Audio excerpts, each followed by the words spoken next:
Всем привет! Погодка сегодня не очень, но это не помешает нам приготовить всеми любимый плов. Плов сегодня мы будем готовить на говядине.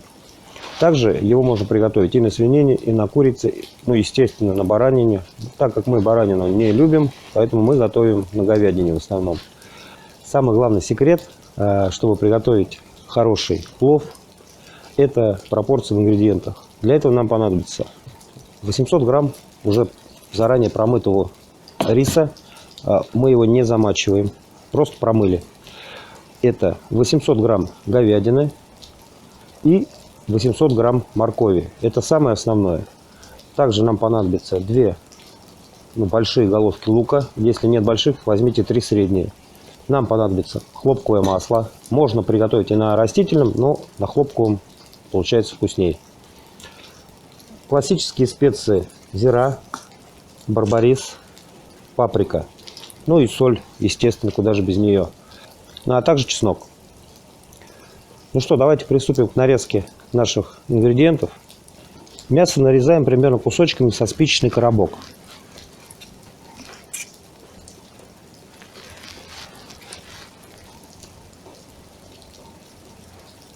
Мясо мы нарезали вот на такие кусочки. Теперь приступаем к нарезке лука. Лук нарезаем полукольцами.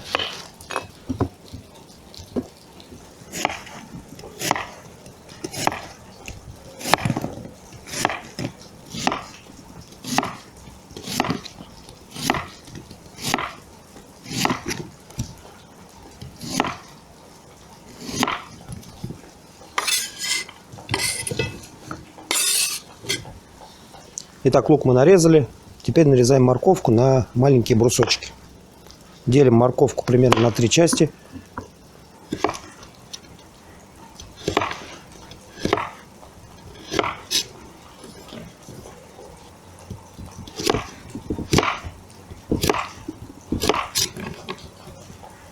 Итак, мы все нарезали. Теперь разжигаем печку, ставим казан на огонь и начинаем готовить плов. Так, казан у нас на огне. Выливаем примерно грамм 200 масла. Льем по стеночкам, чтобы казан смазался.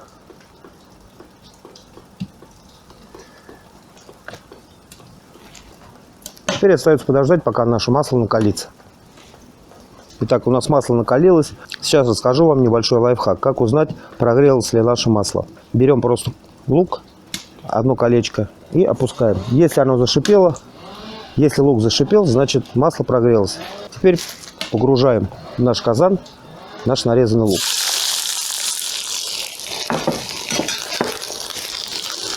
И перемешиваем, обжариваем до золотистой корочки.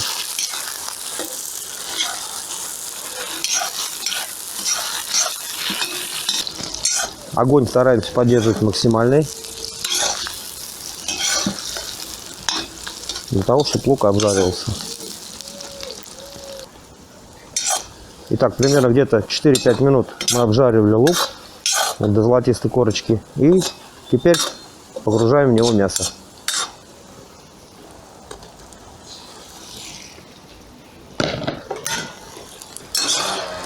И стараемся максимально его обжарить. Огонь держим максимальный.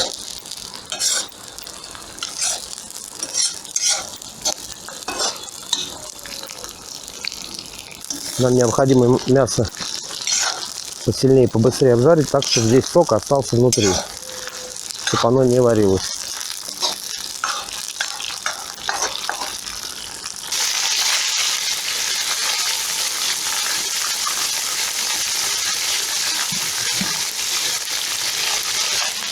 Итак, мясо мы примерно минут 5 обжарили.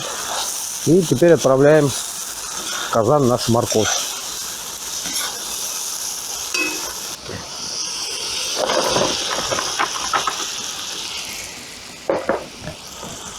Распределяем по поверхности и пока не перемешиваем.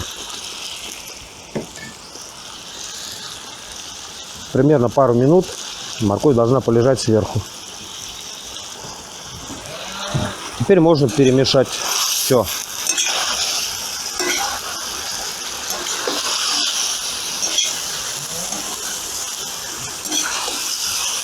Теперь изредка помешивая, будем примерно обжаривать минут 5-7 все наши ингредиенты.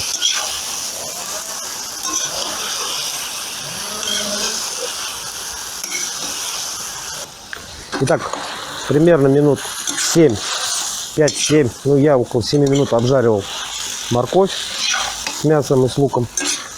Теперь все это перемешиваем, заливаем водой и начинаем варить наш зирвачок. Через шумовочку, чтобы плавно охлаждалось, плавно нагревалось, не охлаждать сильно наш казан.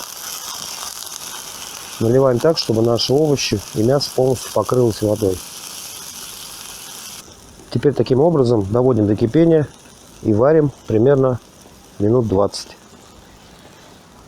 Итак, зирвачок наш где-то минут 10 кипит уже. Не забываем его солить. Так как мы рис просто промыли и не солили, соответственно, зирвак нам надо немного пересолить. Постепенно подсаливаем, перемешиваем и ждем, пробуем. Обязательно пробуем. Зирвак должен быть немного пересолен.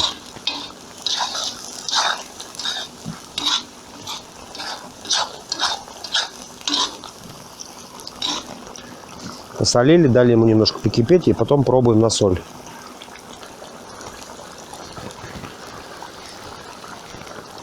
Итак, в нашем случае ушла примерно чуть меньше столовой ложки соли. Ну, в принципе, как правило, получается, что на килограмм мяса всегда уходит столовая ложка соли без горки. У нас мясо 800 грамм, поэтому ложка соли не полная.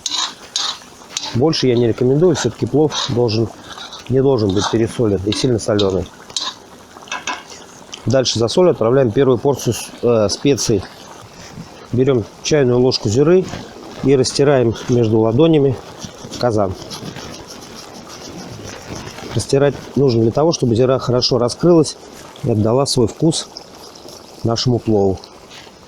Дальше кидаем несколько, ну, примерно тоже столовую ложку барбариса и примерно чайную ложечку, чуть меньше, паприки.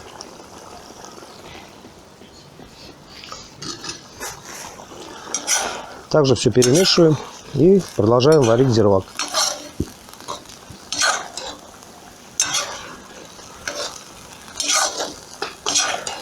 Итак, народ, зирвак у нас примерно 25 минут кипел.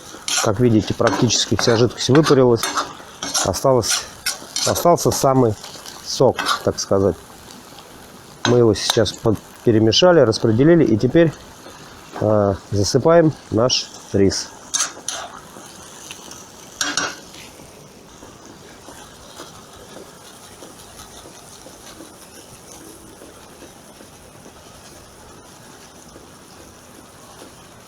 Рис распределяем равномерно.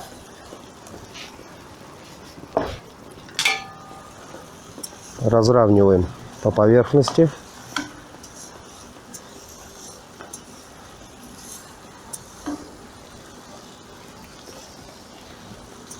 Далее отправляем вторую порцию специй. Опять зира растирается. Добавляем немножко барбариса, немножко паприки. И теперь покрываем все это водой.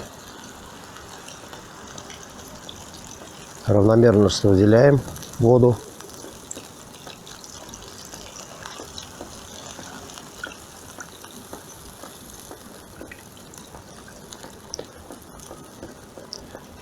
Нам нужно, чтобы примерно вода покрывала рис примерно где-то миллиметров 5-7, мне кажется, никак не больше. Теперь огонь на максимум и выпаряем нашу воду. До какого состояния я покажу позже. Так прекрасно видно, как вода наша выпаривается. Но воды еще там достаточно, поэтому мы пока все выпариваем. Когда вода ушла с поверхности, делаем небольшие отверстия в нашем плове.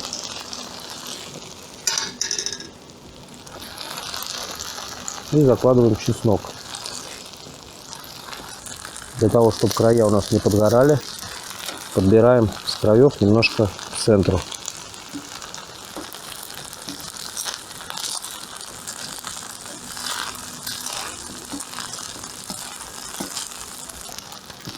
Сейчас мы убавляем огонь, накрываем тарелочкой и ждем, пока наш плов дойдет до готовности. Огонь мы убавили. Здесь немножко с краешку подгорел, ничего страшного. Основная масса у нас практически готова.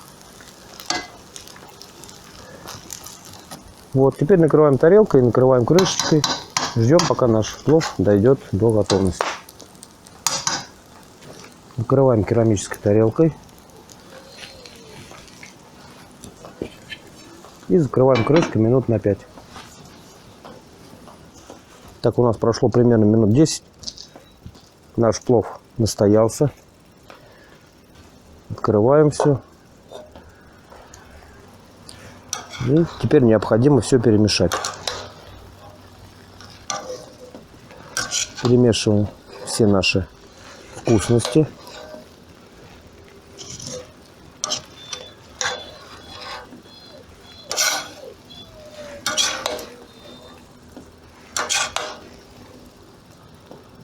Для того, чтобы плов стал рассыпчатый и раскрылся, при перемешивании нужно вот так потрясти.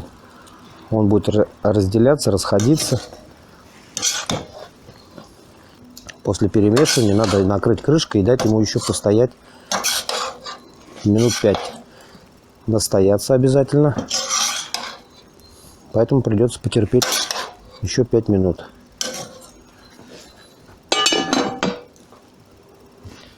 Итак, вот такая красота у нас получилась.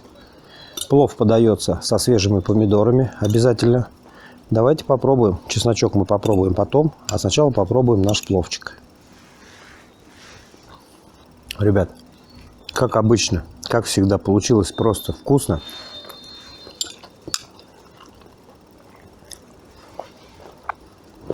Настоятельно рекомендую попробовать именно такой рецепт. Получается просто вкусно, очень вкусно, рассыпчато. Обязательно с помидорами. Всем приятного аппетита. Подписывайтесь на наш канал, ставьте лайки, пишите свои комментарии. Всем пока.